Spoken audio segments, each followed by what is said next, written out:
Ayan. Guys, once again, ito po ang inyong lingkod, ang El Lagartis Tutorial TV or Tutorial Vlog. Ngayon pong hapon, meron po akong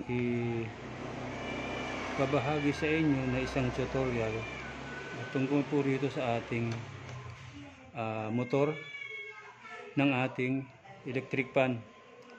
Ito po siya, pakita ko po yung ating motor. Ayan. Kaya po siya naging ganito, kalas-kalas na, dahil po yung kanya pong wire ay na ano po,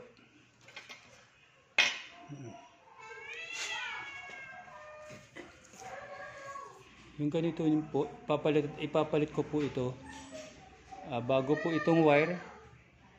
Yun po ipapalit natin dun sa luma. Dito po siya nakakabit sa ating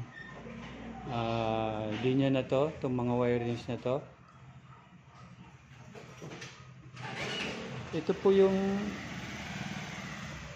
kanyang wirings ay meron pong tinatawag na speed 1, speed 2, saka speed 3. Then yung dalawa pong wire na solo lang po ay para po sa capacitor. Yan. Dali lang po. Yan.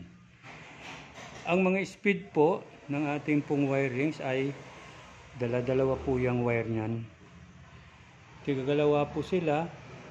Ito pong speed 1, speed 2, saka speed 3. Tigagalawa pong wire. Ito naman pong ating capacitor. Saka yung ating pong common ng ating motor ay isa lang po. Tig-isa lang po yan, dalawa. Yung capacitor, yung ating pong fuse, di rin po nakakabit. Saka yung ating pong common. Yan. Pakita ko po sa inyo kung paano po yung wirings niya. Ito po siya. Ito po yung ating motor, no? Yan. Dakyan ko po. Ito po yung ating motor. Yan. Ito naman po yung kanyang wirings. Dito po, katunayan po, dito yung wirings yan. Ito po yung linya. Galing po rito sa ating stator o motor. Andito po yung kanyang speed 1, speed 2, speed 3. Then yung kanyang pong common. Yung ito pong dalawa na to, ito po yung ating linya ng capacitor. Tapos ito po yung fuse. Yung fuse po, connected po yan dito sa ating capacitor. At ito pong isang paa po ng ating fuse, connected din po yan dito naman sa ating capacitor. Ito po yung common po ito. Yung isa pong linya nitong fuse, connected po yan dito sa common ng ating motor. Yung isa pong linya naman ay dito sa ating capacitor. Ito po yung capacitor niya. At ito po yung switch. At ito naman po yung cords. Ito. Papakita ko po sa inyo. Ito pong hanapin po muna natin pala yung speed 1, speed 2, saka speed 3. Saka yung common, yung pagkakabitan po ng ating fuse. Ano po? Yan. Kuha lang po tayo ng ating ito digital na tester. Ilalagay lang po natin siya dyan sa ohms. Ayan po, nakalagay na po sa ohms. Yan. Ngayon magre-reading po tayo dito sa ating motor. Ito. Kukunin po natin dito yung common. Dito po siya nakakabit sa ating, ito po yung common niya. Ito. Ito po.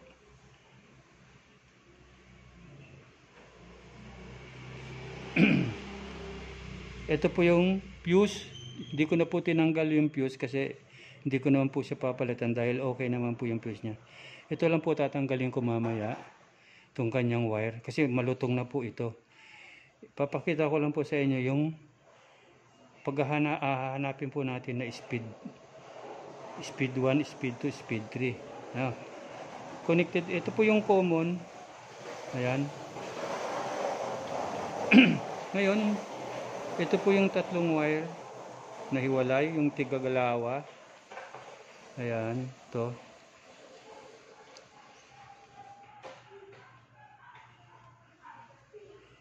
Ang kada speed po kasi, meron po yan dalawang wirings. Ang kada speed. Ngayon, unahin po natin itong kulay brown. Tignan natin kung ano yung kanyang. Ayan. Ayan po yung kanyang ohms. 339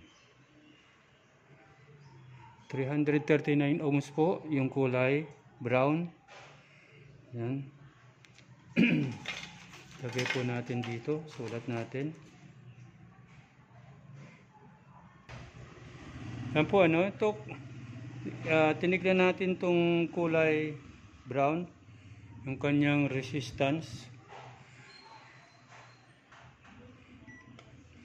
Meron po siyang 339 ohms. 339 ohms.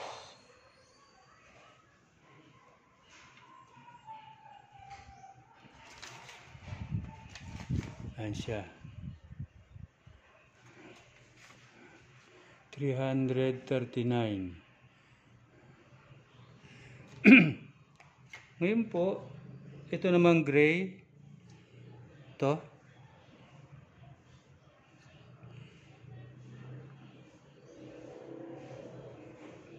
Meron po siyang 471. Ayan po, nakita nyo, 471 ohms. Ayan, 470. Ayan.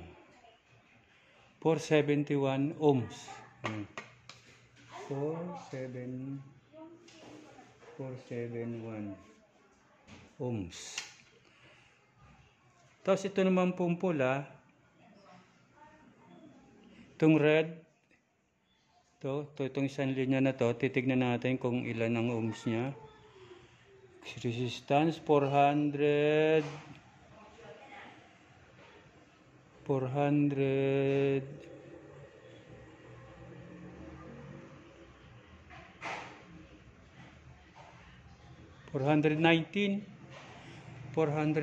ohms. Yan. Ito guys yung nabasa natin dito sa brown. Itong brown, meron tayong 339 ohms. Yung gray natin is 471 ohms. At yung ating pong red ay 419 ohms. Ngayon po, papalitan po natin to ng kulay ng wire.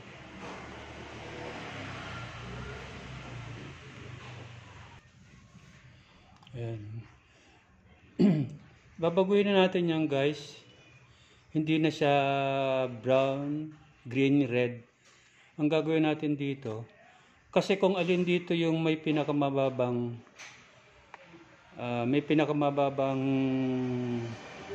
reading o resistance, ito po yung magiging number 3. 339. Yan po. Yan po yung number 3. Hindi po katulad dito kanina, number 2 po siya.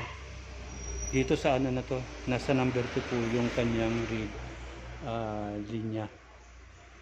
Tapos ito pong green, yan po naman yung ating magiging speed 1. Ito na po siya, speed 1 na po siya. speed 1. Ito po yung speed 3 ating yan. At ito po yung sunod sa pinakamataas 419. Siya po yung speed 2. Yan. Ano po? Itong gray, ito po yung may pinakamataas. Siya na po yung ating speed 1. May pangalawang mababa dito sa 471. Itong kulay red o 419 ohms o reading. Siya na po yung ating speed 2. At ito pong pinakamababa na 339 ohms, siya po ang magiging number 3 na speed. Okay? Nakuha niyo 471 speed 1, 419 speed 2. Then yung pinakamababa 330 is ang speed 3. Ang gagawin natin dito guys, dito na ilalagay ko rito na yung ito na guys yung ating wiring wire. Ito yung 4. Ito yung ating common, itong green. Yan. Ito yung ating speed. Ang gagawin natin dito, yung may pinakamataas na reading, ito po yung white.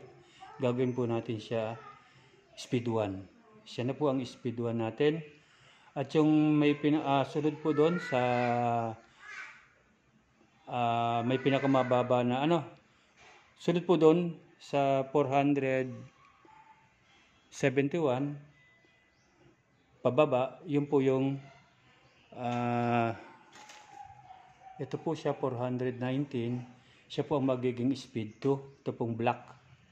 At ito pong red, ito po yung may pinakamababa na reading o resistance. Yan na po yung ating magiging speed 3. Kasi 339 lang po siya. Okay? Ayan.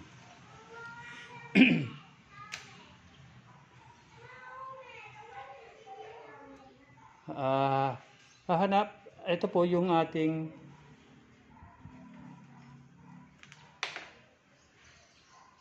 dito naman po, ito po yung ating common. Ito pong merong nakakabit na fuse. Ito pong fuse na to, yung isang paa niya, connected naman po dito sa ating capacitor, sa isang paa ng capacitor. Halimbawa dito sa red.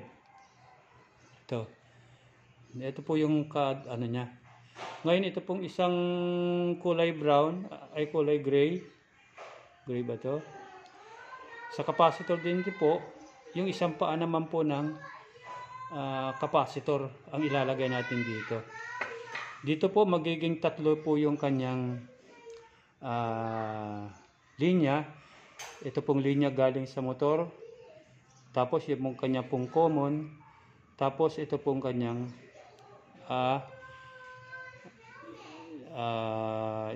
fuse po.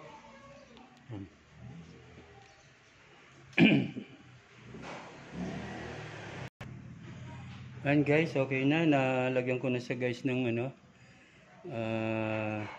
naikabit ko na siya, naisolda ko na siya rito. Ngayon lalagyan lang natin siya ng shrinkable tube to para iwas ground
Ayan guys, naibalik ko na.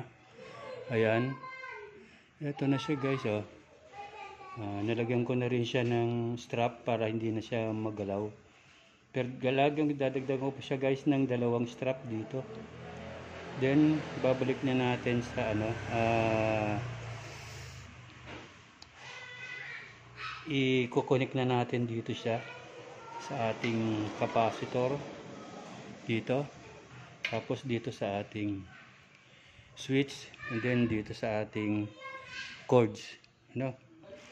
Babalik na natin, bubuin ko muna to guys. Lalagyan ko ng strap, saka natin ilalagay yung ating mga itong ating capacitor. Tapos ito, yan, ito yung switch. Then, ito yung kanyang cords. Yan.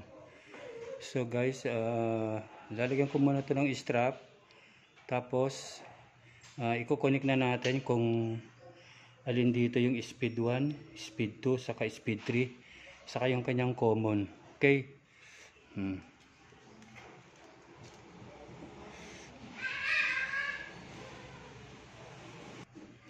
And guys, nabuo ko na. Ito na yung resulta guys.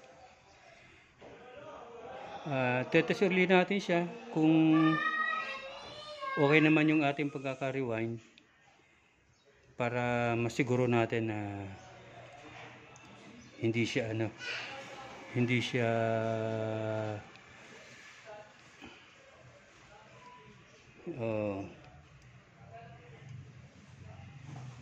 yan guys. Hirap talaga pag walang iPad. Ayan guys, oh. Okay na. Ngayon itetest natin nga. Sabi ko kanina, itest natin. Alamin lang natin dito kung meron siyang mga resistance. Ito guys yung kanyang common. Ilalagay natin tong positive ng ating tester. Ngayon, ito guys yung kulay puti. Ito yung number 1. Ito yung may pinakamataas na reading. Tignan uli natin.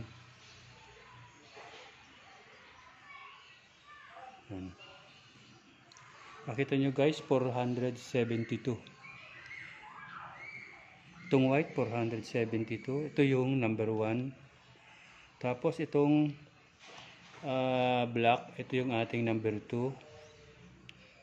Siya yung sunod dito na may mataas na reading. 418. Siya yung pangalawa doon sa mataas na reading. Kaya siya yung number 2 natin. Speed 2. Ayan, speed 2 natin siya. Mahina na guys yung battery ng aking Itong pula, itong red, ito yung ating speed 1, speed 3. Ito. Siyang may pinakamababang resistance. Ayan. 340 lang yung kanyang resistance. Kaya alam na natin guys kung alin yung number 3. Ito yung may pinaka malakas na ikot sa ating electric fan. Siya yung number 3. No? Ito yung puti. Ito yung speed 1. Tapos itong black. Ito yung speed 2. Then itong red. Ito yung speed 3. Ayan.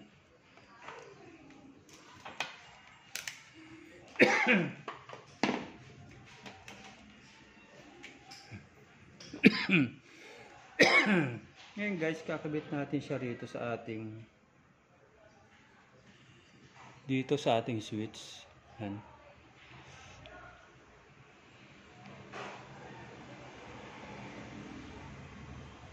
Yung speed 1 guys, dito natin ilalagay.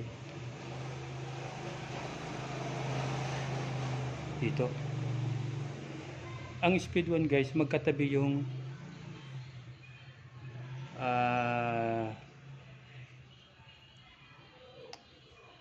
line 1 dito sa ating codes. Line 1. Ito siya guys, yung blue. Dito yung line 1 kasi guys, dito yan nakakabit. Yan. Diyan siya. Tapos itong tatlo na to na magkakatabi, ito yung speed niya. Speed 1, speed 2, speed 3. Dito natin to, itong puti, dito natin ilalagay. Then sa gitna, yung ilalagay natin itong black. Ito. Sa gitna yan. Tapos itong pula dito sa pangatlo. Ito yung speed 3 natin. Yan. Dito natin ilalagay yan. Speed 3. Ito. Yan siya na guys, madilim na rito ngayon kasi ano na, magagabi na. At ito namang dalawang ano guys, ito yung linya ng ating capacitor. Kakabit natin to dito sa yellow. Ito. Walang problema guys, maski magkabaliktad dyan ng kabit. Halimbawa ito dito, no, itong pula dito sa isang wire, tapos itong black dito sa isa naman na wire. Kasi parang kulay yellow yan. Walang problema yan guys, maski magkabaliktad kasi wala naman siyang polarity. Halimbawa ito guys, ganyan. Tapos nabaliktad yung ganito. Ito naman yung naging dito sa kanan ko. At itong pula napunta dito sa kaliwa. Okay lang yan guys, walang problema. Maski magkabaliktad siya ng kabit. Ayan, no? So guys, ito guys, hindi ko na bubuuin muna. Sa next video ko na lang siya guys ibubuuin. Ipapakita ko dun sa inyo kung paano siya ikabit sa electric fan o sa kanyang ano, sa kanyang body. Ayan. Ayan guys, sana guys na meron kayong natutunan kahit konting kaalaman lamang dito sa aking tutorial. At dun po sa hindi pa po nakapag-subscribe po sa aking channel, please subscribe na po tayo. And don't forget po na i-click po yung ating notification bell para lagi po tayong updated sa ating mga video pong i-upload sa ating pong video YouTube. Ngayon po comments po kayo kung ano po yung inyong gustong i-comment sa akin para malaman ko po kung ano yung aking mali at yung aking tama, ano po. Then kung meron pong ads na sa aking YouTube, wag po kayo mag-skip. Tapusin niyo po yung buong video para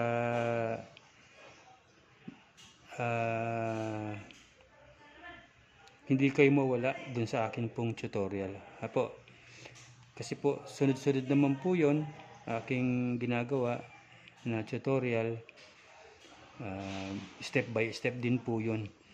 Kaya i-share na rin niyo po at likes yung aking video nang sa gayon po malaga na po sa ating buong